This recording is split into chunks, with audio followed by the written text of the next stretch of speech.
Shalom, shalom à tous. Ici Prince Temo. Shalom, shalom, bonsoir, bonjour. Ici Prince Temo.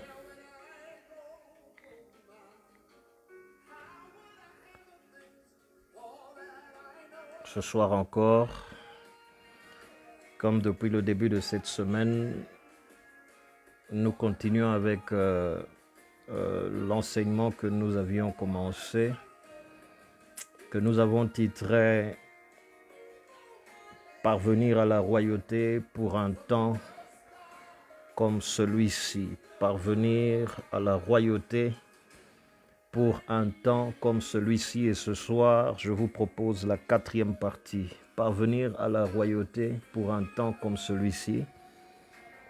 J'avais d'entrée de jeu dit que maintenant, plus que jamais, les chrétiens doivent manifester l'onction royale. Maintenant, plus que jamais, les chrétiens doivent manifester l'onction royale. Cette onction qui permet aux chrétiens, aux enfants de Dieu, aux fils et aux filles du royaume, d'avoir un impact terrestre, un impact sur la société et le monde dans lequel ils vivent. Souvenez-vous, depuis le premier soir où nous avons commencé cet enseignement en particulier, je vous ai cité Psaume 115, verset 16. Les cieux sont les cieux de Dieu et il a donné la terre aux fils des hommes. Les cieux sont les cieux de Dieu et il a donné la terre aux fils des hommes. Cette terre nous a été donnée. Nous ne pouvons pas l'abandonner entre les mains des serviteurs de Satan. Nous ne pouvons pas l'abandonner entre les mains des occultistes. Nous ne pouvons pas l'abandonner entre les mains de personnes de mauvais cœur. Les cieux sont les cieux des dieux. Il a donné la terre aux fils des hommes. Nous avons une responsabilité terrestre. Nous avons une responsabilité devant Dieu par rapport à cette terre et par rapport au monde dans lequel nous vivons. Je sais que en tant que chrétiens, on nous a présenté le ciel, le paradis comme étant l'endroit le plus important vers lequel devrait être tournée toute notre attention, tous nos désirs. Mais je viens vous annoncer ce soir que certes, le ciel est important, certes, nous irons au ciel, mais avant que nous y allions, Dieu nous a chargés de prendre soin de la terre. Souvenez-vous de la création d'Adam dans Genèse chapitre 1er, Genèse chapitre 2, après que Dieu ait dit « Faisons l'homme à notre image », il dit qu'afin qu'il domine sur toute la création. Dieu nous a mis en charge. Dieu nous a confié la charge et la responsabilité du monde dans lequel nous vivons. Il nous a chargé de prendre soin de la terre qu'il nous a confiée. C'est pourquoi je parle d'accéder à la royauté pour un temps comme celui-ci. En ces temps de crise planétaire, en ce temps de crise mondiale, les chrétiens doivent manifester l'onction royale, encore une fois, qui leur permet d'impacter, d'influencer les affaires terrestres. Votre chrétienté, je vous informe, a une utilité terrestre. Votre chrétienté n'a pas qu'une utilité céleste, elle a aussi une utilité terrestre. Comprenez cela. Et c'est pourquoi il dit dans Matthieu chapitre 5, que je vous ai cité depuis le premier soir, Matthieu 5, verset 13 à 16, il dit « Vous êtes le sel de la terre ». Il ne dit pas « Vous êtes le sel du ciel ». Vous n'êtes pas le sel du paradis. Vous êtes le sel de la terre. Vous êtes le sel, permettez-moi de dire, de ce monde. Il dit « Vous êtes la lumière du monde ». Il ne dit pas « Vous êtes la lumière du ciel ». Vous n'êtes pas la lumière du paradis. Vous êtes la lumière de cette terre, la lumière du monde, c'est-à-dire le salut que nous avons en Christ a une utilité terrestre. C'est pourquoi je parle de parvenir à la royauté pour un temps comme celui-ci, un temps de panique mondiale, un temps de crise mondiale, un temps de chaos mondial. C'est en des temps comme ceci que vous et moi, enfants de Dieu, fils et filles du royaume, devons accéder à la royauté, devons accéder aux postes clés, aux postes d'influence, aux positions d'influence dans nos sociétés respectives, dans nos communautés respectives, dans nos nations respectives, pour y faire briller la lumière du Seigneur, pour y apporter le goût du sel de notre Seigneur. C'est pourquoi je parle de accéder, parvenir à la royauté pour un temps comme celui-ci. Ce soir, je vous redonne le passage de base d'où je tire ce thème, Esther chapitre 4, versets 13 à 14, mais ce n'est pas celui que je vais lire ce soir. Ce soir, je lis un autre passage, celui de Luc chapitre 19. Luc chapitre 19, c'est le passage que j'aimerais lire ce soir, par rapport à ce que j'aimerais partager avec vous. Luc 19, à partir du verset 12, vous pouvez aller jusqu'au verset 27, Luc 19, 12 à 27. Moi, je vais m'arrêter au verset 17, mais en vos temps personnels, prenez le temps de lire Luc 19, verset 12 à 27. Moi, je m'arrête au verset 17. Luc 19. La Bible dit, il dit donc, un homme de haute naissance s'en alla dans un pays lointain pour se faire investir de l'autorité royale et revenir ensuite. Il alla dans un pays lointain pour se faire investir de l'autorité royale, pour se faire investir de l'autorité royale, oh mon Dieu, pour se faire investir de l'autorité royale et revenir ensuite. Il appela 10 de ses serviteurs, leur donna 10 mines et leur dit, faites-les valoir jusqu'à ce que je revienne. Il leur donna 10 mines en leur disant, faites-les valoir jusqu'à ce que je revienne. Tout le monde parle du retour de Jésus. Avant que Jésus ne revienne, il nous a confié une mission. Et c'est là que je suis en train d'aller ce soir. C'est là que je suis en train d'aller ce soir. Il appelle 10 de ses serviteurs et il leur confie 10 mines en disant, faites-les valoir. Mettez-les à profit, faites-en usage, si je peux me permettre de dire ce soir, jusqu'à ce que je revienne. Écoutez, il y a des choses que Christ nous a chargées, nous, Église, nous, enfants de Dieu, nous, chrétiens, nous, fils et filles du royaume, qu'il nous a chargés de faire jusqu'à ce qu'il revienne. On n'attend pas le retour de Christ les bras croisés, on n'attend pas le retour de Christ les bras ballants, ayant abandonné, découragé, désespéré du retour de Christ, comme je le vois chez certaines personnes. Non, on n'attend pas le retour de Christ caché dans une maison, en train de prier que Jésus revienne parce que le monde est devenu intenable et insoutenable. Non, on attend le retour de Christ en faisant valoir les mines, les talents, le potentiel, permettez-moi de dire, qu'il nous a donné. Il dit, il appela 10 de ses serviteurs, le verset 13. Il appela 10 de ses serviteurs, leur donna 10 mines et leur dit, faites-les valoir jusqu'à ce que je revienne. En attendant que Jésus-Christ revienne, il nous a chargés de la responsabilité de faire valoir les mines qu'il nous a données, de faire valoir les talents qu'il nous a donnés, de faire valoir les ressources qu'il a données, qu'il a déposées en nous, de faire valoir le potentiel qu'il a déposé en nous. Certaines personnes n'aiment pas que l'on parle de potentiel dans le milieu chrétien. Certaines personnes s'offusquent du fait que l'on parle de potentiel dans l'église, dans les milieux chrétiens. Certaines personnes disent, parce que ce n'est pas un terme biblique, ok, je suis d'accord que nulle part dans la Bible vous ne trouvez de terme potentiel nommément cité ou nommément écrit. Mais permettez-moi de vous choquer, permettez-moi de choquer quelqu'un ce soir. Nulle part dans la Bible, de Genèse à Apocalypse, vous ne trouvez le terme donner sa vie à Jésus, par exemple, l'expression donner sa vie à Jésus. Dans la Bible, vous ne retrouvez pas ça, de Genèse à Apocalypse. Pourtant, n'empêche que c'est un concept que l'Église a accepté, adopté comme étant vrai. Mais nulle part il est écrit nommément de Genèse à Apocalypse qu'il faille donner sa vie à Jésus. La Bible dit crois au Seigneur Jésus, tu seras sauvé. Il dit crois, il ne dit pas donne ta vie à Jésus. La Bible dit si tu confesses de ta bouche le Seigneur Jésus et si tu crois dans ton cœur que Dieu l'a ressuscité de mort, tu seras sauvé. La Bible ne parle pas de donner sa vie à Christ. Bref, tout ça pour dire que ce n'est pas parce qu'un terme n'est pas nommément cité dans la Bible que le principe de ce terme ne transparaît pas dans les pages de la Bible ou que le principe de ce terme n'apparaît pas ou n'existe pas dans les pages de la Bible. C'était tout simplement pour dire ça et pas pour faire mauvaise polémique. Je reviens à ce que je suis en train de dire.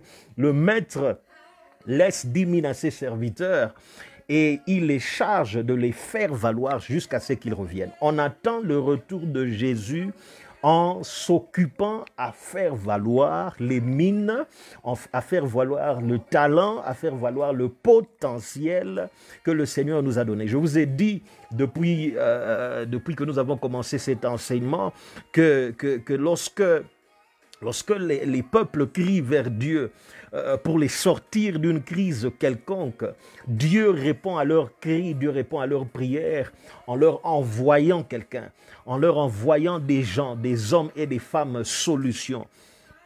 Mais ce soir, je viens ajouter quelque chose à ce que j'avais dit.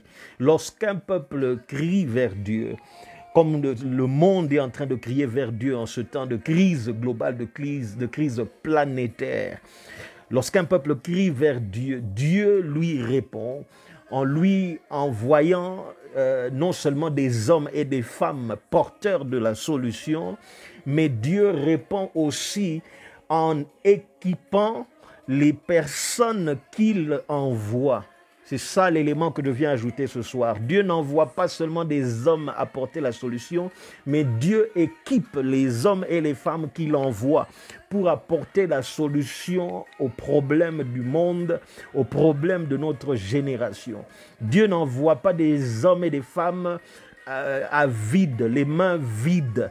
Dieu envoie des hommes et des femmes qu'il équipe convenablement, comme il se doit, en vue d'apporter les solutions aux problèmes de l'humanité, aux problèmes des peuples qui crient vers lui. Lorsque les nations crient vers Dieu, lorsque le monde crie vers Dieu, lorsque des peuples crient vers Dieu pour les sortir d'une situation difficile dans laquelle ils se retrouvent, d'une situation compliquée dans laquelle ils se retrouvent, Dieu répond certes en leur envoyant des hommes et des femmes, mais Dieu n'envoie pas seulement ces hommes et ces femmes, Dieu équipe les hommes et les femmes qui leur envoient. C'est cela l'élément supplémentaire que j'apporte ce soir en disant que lorsque Dieu envoie des hommes en réponse aux problèmes de l'humanité, lorsque Dieu envoie des femmes en réponse aux problèmes de l'humanité, il les équipe.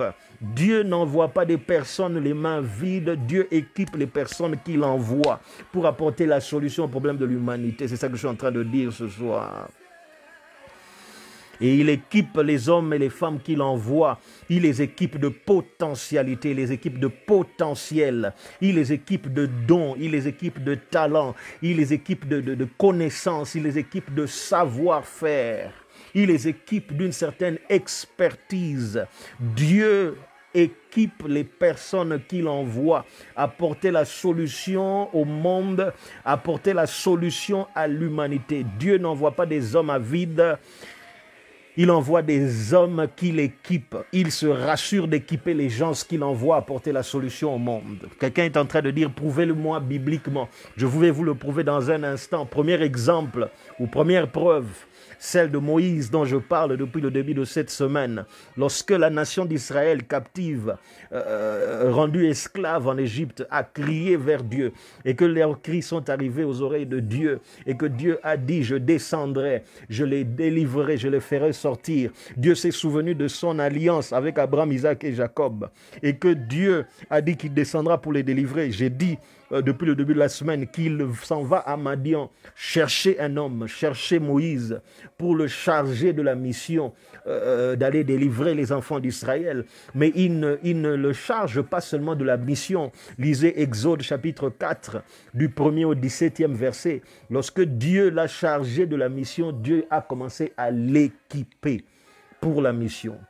Dieu a commencé à l'équiper, Dieu a commencé à le rendre capable d'exécuter la mission qu'il lui confiait. Dieu l'a équipé pour la mission, premièrement en lui donnant, même pas en lui donnant, en transformant la verge que Moïse trimbalait avec lui, parce que c'était une verge de berger. Souvenez-vous, il était berger du troupeau de son beau-père, Jéthro, en transformant cette verge en une verge productrice de signes et de prodiges.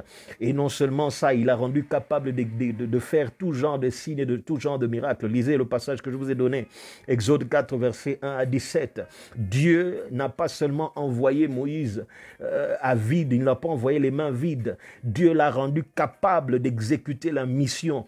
Il a même touché sa bouche, il a dit, c'est moi qui ai créé l'homme, c'est moi qui ai créé la bouche, c'est moi qui rends capable de parler, et c'est moi qui rends muet, parce que Moïse était un bègue, c'est quelqu'un qui avait la parole difficile. Dieu l'a rendu capable. Que suis-je en train de dire? Lorsqu'un peuple crie vers Dieu, Dieu ne lui envoie pas seulement des hommes et des femmes pour lui apporter la solution, mais Dieu rend les hommes et les femmes qu'il envoie capables. Et je vous ai dit que Dieu vous a préservé pour un temps comme celui-ci, parce qu'il vous envoie dans votre communauté, dans votre ville, dans votre nation, pourquoi pas dans votre continent, pourquoi pas à travers le monde, pour être un homme, une femme solution. Mais il ne vous envoie pas seulement, il vous rend capable d'accomplir la tâche et la mission pour laquelle il vous a envoyé.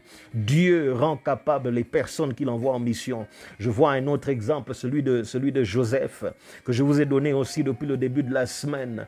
Lorsqu'il y a crise dans le palais royal en Égypte et que l'on fait venir Joseph, lisez Genèse 41, verset 15 à 16. Genèse 41, verset 15 à 16. Lorsque Joseph apparaît devant Pharaon, et Pharaon lui dit, on m'a dit de toi que tu es capable d'interpréter un rêve une fois qu'il t'a été raconté. Joseph lui répond au verset 16, il lui dit, c'est Dieu du ciel, c'est le Dieu au ciel qui donnera une interprétation. En quelque sorte, c'est Dieu qui me rend capable.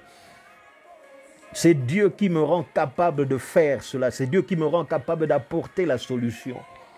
En d'autres termes, c'est ça que Joseph est en train de dire. Je vois un autre exemple, celui de Daniel et de ses compagnons. Lorsque vous lisez Daniel chapitre 1er, le verset 17, j'ai parlé aussi de Daniel depuis le début de cette semaine et du rôle important qu'il a joué dans l'empire babylonien. Lorsque vous lisez cette fois-ci Daniel chapitre 1er et le verset 17, la Bible dit au sujet de Daniel, Dieu accorda, Daniel et à ses trois compagnons, Shadrach, Meshach et Abednego, il dit, Dieu accorda à ces 4 jeunes gens de la science, de l'intelligence dans toutes les lettres et de la sagesse. Et Daniel expliquait toutes les... Il dit, Dieu accorda à Daniel. Il dit, Dieu accorda à Daniel et à ses compagnons de la science, de l'intelligence dans toutes les lettres et de la sagesse. C'est Dieu qui rend capable. Dieu ne vous envoie pas seulement en mission pour être la lumière du monde, la lumière de votre coin du monde. Dieu ne vous envoie pas seulement en mission pour être le sel de votre coin du monde, mais il vous rend aussi capable. Il vous rend aussi capable. Lorsque vous lisez Matthieu chapitre 10, lisez Luc chapitre 10, parlant de Jésus cette fois-ci, lorsqu'il a commencé à envoyer ses disciples en mission à travers les villes, la Bible dit dans les villes où lui-même devait se rendre, la Bible dit il ne les a pas envoyés à vide, il les a rendus capables, il leur a donné le pouvoir de chasser les esprits impurs. Écoutez, lorsqu'un peuple crie vers Dieu et qu'il demande la solution à Dieu, Dieu répond en envoyant des hommes et des femmes. Mais il n'envoie pas n'importe quel homme et n'importe quelle femme, il équipe les hommes et les femmes qu'il envoie. Il envoie des hommes et des femmes équipés pour la tâche dont il les a rendus responsables, pour la tâche qu'il a confiée entre leurs mains. C'est ça que je suis en train de dire ce soir. La prochaine question à laquelle j'aimerais répondre est celle de savoir qu'est-ce que le potentiel apporte à un homme ou qu'est-ce que le potentiel fait dans la vie d'un homme. Le potentiel fait deux choses dans la vie d'une personne. Le potentiel fait deux choses. Premièrement, il crée de l'espace. Il ouvre la voie selon la version française. La version anglaise parle de to make room, ce qui veut dire créer un espace. Et la version française dit il lui ouvre la voie. Votre potentiel accomplit deux choses dans votre vie, c'est-à-dire votre don, votre talent, votre expertise, votre savoir-faire, vos connaissances et que sais-je encore, font deux choses dans votre vie. Premièrement, elles vous ouvrent la voie. Ces choses vous ouvrent la voie pour accéder à des positions stratégiques. Souvenez-vous, j'en parlais hier. Ces choses vous ouvrent la voie pour accéder à des positions stratégiques. Proverbe chapitre 18, verset 16. Le don d'un homme. La version Louis II parle des présents. La version Darby parle du don d'un homme. Le potentiel d'un homme lui ouvre la voie et le fait asseoir, le fait accéder parmi les grands. Votre potentiel vous ouvre la voie. Il vous donne accès, il vous donne accès à des positions stratégiques. Il vous donne accès à des positions stratégiques. Votre potentiel vous ouvre la voie. Il vous donne accès à des positions stratégiques. Proverbe 18, verset 16. Daniel chapitre 1, encore une fois, versets 17 à 19. Le passage que je venais de lire il y a un instant, la Bible dit, Dieu accorda à ces 4 jeunes gens de la science, de l'intelligence dans toutes les lettres, de la sagesse, et Daniel expliquait toutes les visions et tous les songes. Au terme fixé par le roi pour qu'on les lui amenât, le chef des eunuques les présenta à Nebuchadnezzar. Verset 19, le roi s'entretint avec eux et parmi tous ces jeunes gens, il ne s'en trouva aucun comme Daniel, Anania, Michaël et Azarias. Ils furent donc admis au service du roi. Leur potentiel leur a donné accès à des positions stratégiques. Ils furent admis au service du roi. C'est la première chose que votre potentiel, votre don, votre talent, votre savoir-faire fait dans votre vie. Il vous donne accès, il vous ouvre la voie, il vous donne accès à des positions stratégiques. Quelle est la deuxième chose que fait votre potentiel? Quelle est la deuxième chose que fait votre potentiel? Elle augmente, ou plutôt il augmente votre influence personnelle. Votre potentiel augmente votre influence personnelle. Votre potentiel augmente votre influence personnelle. Et en des temps comme ceci, l'influence des chrétiens doit s'accroître dans notre monde. En des temps comme ceci, l'influence de l'Église, quand je parle de l'Église, je ne parle pas des bâtiments, je ne parle pas de la salle, je ne parle pas du lieu de réunion. Lorsque je parle de l'Église, je parle de l'assemblée des saints, de ceux qui sont appelés, de ceux qui sont sanctifiés, de ceux qui sont sauvés. En des temps comme ceci, l'influence de l'Église, des chrétiens, doit s'accroître. Et je dis que votre potentiel a pour rôle d'accroître votre influence dans le milieu dans lequel vous vous retrouvez. Votre potentiel accroît votre impact, votre influence à l'endroit où vous vous retrouvez. Je reviens à l'histoire de Moïse dans Exode chapitre 4, versets 1 à 5. Lorsque vous lisez l'histoire au début, au verset 1er, Moïse dit à Dieu, « Je n'ai pas suffisamment d'influence au milieu des Juifs. » Lorsque j'irai vers les Juifs, ils me diront, le Seigneur n'était pas apparu, c'est un mensonge, tu n'as pas vu Dieu, tu n'as pas entendu Dieu, ce n'est pas Dieu qui t'a envoyé. Ils ne me croiront pas. En réponse à cela, Dieu ne lui donne pas d'autres arguments verbaux. Dieu lui donne un potentiel dont il devra se servir. Il dit, tu feras ces signes devant eux. Et ils croiront, ils sauront que c'est moi qui t'ai envoyé. C'est-à-dire, tu te plains de ne pas avoir suffisamment d'influence devant des enfants d'Israël. Mais en faisant usage de ce potentiel, ton influence va s'accroître. C'est ça que je suis en train de dire. Votre potentiel accroît votre influence. Votre potentiel accroît votre influence. Dans le coin où vous vous retrouvez, dans le milieu où vous vous retrouvez, votre potentiel accroît votre influence.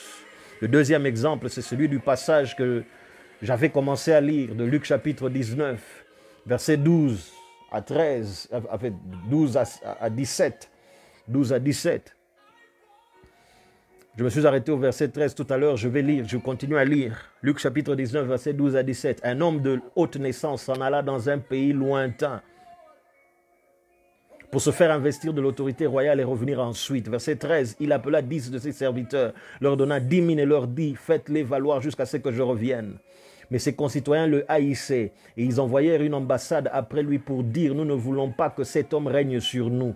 Verset 15, lorsqu'il fut de retour, après avoir été investi de l'autorité royale, il fit appeler auprès de lui les serviteurs auxquels il avait donné l'argent, afin de connaître comment chacun l'avait fait valoir. Verset 16, le premier 20 et dit, Seigneur, ta mine a rapporté 10 mines. Verset 17, c'est là que je suis en train d'aller. Il lui dit, c'est bien, bon serviteur, parce que tu as été fidèle en peu de choses. Reçois le gouvernement de 10 villes. Reçois le gouvernement. Reçois l'autorité, l'influence sur 10 villes. Reçois un impact qui s'étend sur 10 villes. Lorsque vous faites usage de votre potentiel, votre autorité s'accroît, votre influence augmente. Et nous sommes dans des temps, encore une fois, où l'influence de l'Église, l'influence des chrétiens doit s'accroître. Bien-aimés, c'est là que je m'arrête pour ce soir. Mon encouragement pour vous est celui de faire une introspection, découvrir à l'intérieur de vous-même ces choses que Dieu a déposées en vous, en termes de dons, de talents, de savoir-faire, de connaissances, d'expertise. Tout ce potentiel que Dieu a déposé en vous, allez à sa recherche, regardez à l'intérieur de vous et commencez à l'utiliser, commencez à le mettre au profit de ce monde, dans votre coin du monde, peu importe le coin du monde où vous êtes, commencez à le mettre au profit de votre monde. Et c'est ainsi que deux choses se produiront. Votre potentiel vous ouvrira la voie pour accéder à une position d'influence. Et deuxièmement, votre potentiel augmentera votre influence personnelle. C'est là que je m'arrête pour ce soir. Merci d'avoir été en ligne avec moi ce soir. Je vous prie de partager ce message avec quelqu'un qui en a besoin. Ça vous prendra 2 secondes pour le faire. Mais ça pourrait grandement bénir quelqu'un, ça pourrait grandement transformer la vie de quelqu'un. Merci encore une fois d'avoir été en ligne avec moi. Demain soir, je continue à la même heure sur ce même sujet. Parvenir à la royauté pour un temps comme celui-ci. Je vous donne rendez-vous donc demain soir. D'ici là, que le Seigneur vous bénisse. Nathalie, content de t'avoir en ligne ce soir. Content de t'avoir en ligne ce soir, Nathalie. Que Dieu te bénisse. Que Dieu te bénisse grandement. Merci à vous tous qui avez été en ligne avec moi ce soir. Merci à vous tous qui partagerez ce message. Que le Seigneur vous bénisse. À demain soir et bonsoir chez vous.